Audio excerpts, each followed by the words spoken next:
Good morning, everybody. We've got a higher trade to sharply higher trade in the grain markets here on Tuesday. It is 6:30 a.m. Central Time following the three-day holiday weekend. May corn futures up 7 cents at 6.59 and 3/4. December corn is up 2.5 at $6 and a quarter. May soybean futures up 11 cents at 16.14 and a half. November soybeans up 4 1/4 at 14.68. May Chicago wheat up 14 3/4 at 8.18 3/4. May Kansas City wheat is up 17 1/4 at 8.57 1/4. May spring wheat up 9 3/4 at 7.91. Hope you guys had a nice weekend. If you were listening on the podcast, appreciate it. Leave me a rating or a review on that Apple app in particular if you have not already. If you guys are watching on YouTube, make sure you subscribe to the channel, like these videos, leave me a comment. All of those things will help YouTube to spread out these videos. If you need some additional assistance from me, guys, go to my website. It is www.standardgrain.com. Go to that website, click on Grain Marketing Plan in the upper right-hand corner. Check out my subscription service, $49.99 a month, billed to your credit card. You can cancel it at any time. You get my morning email every business day about 6:15 a.m. Central. That email includes every overnight headline you need to be aware of, a ton of weather information, charts, graphics, all my grain marketing recommendations. You will also get my subscriber-only videos. There is a new subscriber-only video every single business day. I did a video on Friday regarding the energy markets. There's been a lot of concern among my customer base, at least, regarding the rising costs of fuel, diesel fuel, all sorts of different things. So I kind of did a breakdown of the charts, the fundamental situation, some things that I'm watching. So if you guys are interested in that sort of content, absolutely give that subscription deal a shot, guys. So the Russia-Ukraine situation appears to have escalated just a little bit over the weekend.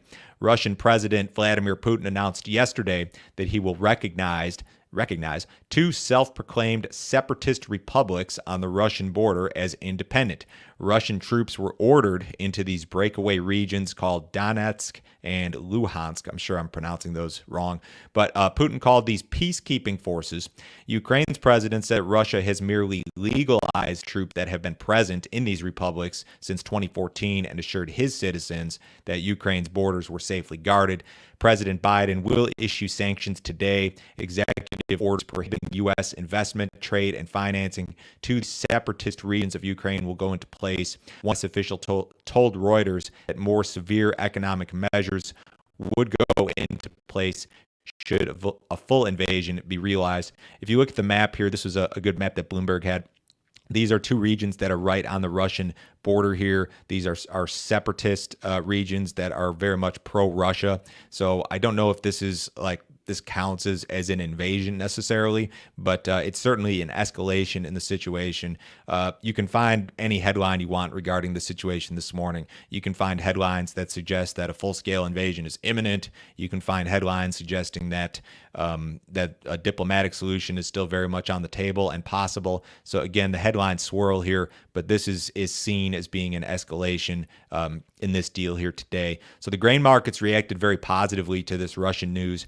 SRW wheat futures, HRW wheat futures both gapped higher last night. Fresh contract highs were made in Dees corn, Nove beans. Old crop corn futures also posted some fresh contract highs. Old crop soybean futures got very close to their early February high, then backed off. Spring wheat futures did not gap higher, but posted their best trade since January. The immediate concern, of course, for these markets would be any supply disruption from the Black Sea region. I've discussed at length here how Russia and Ukraine would combine for close to 30% of all global wheat exports this year. Ukraine is also a big corn exporter. They've shipped a lot of corn to China. That's business that could easily become U.S. business, I suppose. But to my knowledge, there has been no disruption to this point of grain exports out of the Black Sea region. But that would be your big implication for the market here.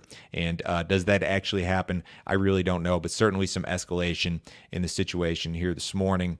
To move on, Brazilian soybean harvest is 33% complete. Well-followed group Ag Rural said that the crop was about a third harvested through last Thursday. They were only 15% done at this point last year, so way ahead of schedule.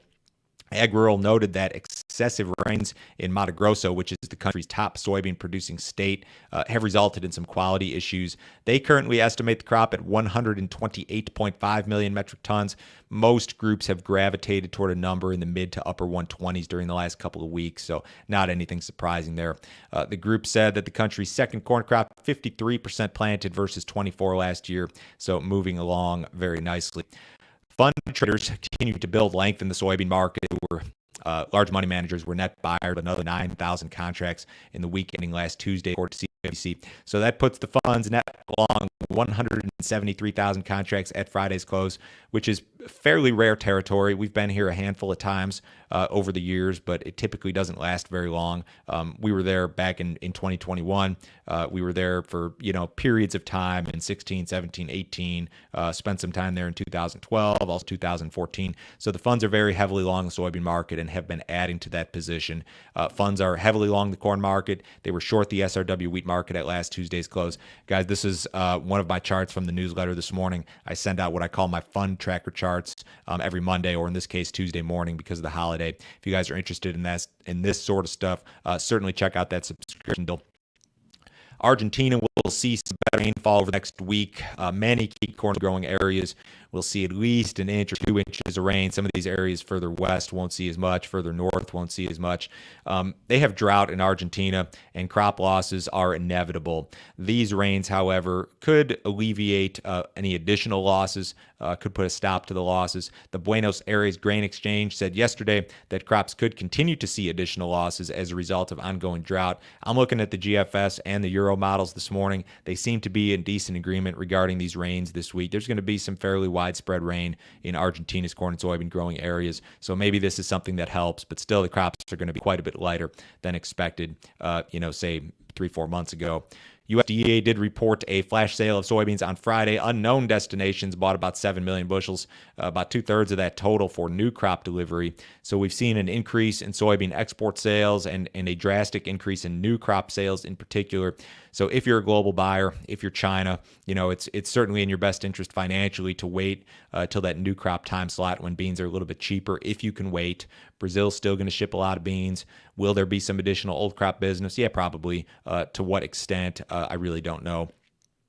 Energy markets also rallied on the Russian news. The nearby April WTI crude oil contract posted fresh highs, peaked near $95 per gallon overnight. Heating oil also posted fresh highs briefly. Natural gas spiked, then reverted lower. So you've got nervousness again regarding this Russia-Ukraine situation. If energy flows out of Russia cease, that would be a friendly item for a lot of these energy markets.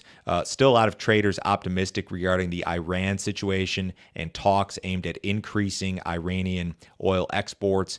Still, that news takes a backseat to Russia this morning, certainly. The cattle market finished marginally lower yesterday, on Friday. Marginally lower trade in live cattle, lower trade in feeder cattle. Cash trade was good, 142 mostly last week. The boxes were a few bucks lower. Slaughter numbers still good, above 120,000 again on Friday. In the outside markets, the U.S. dollar is just marginally lower. The stock market has really clawed its way back. The Dow Jones was down 500 points or more at one point last night. It's only down 60 here this morning. Bonds are about flat. Precious metals up just a little bit. Crude oil is up $2.97 in that April WTI at 93.18, a couple dollars off the highs. Everybody have a great day today. I will talk to you same time tomorrow.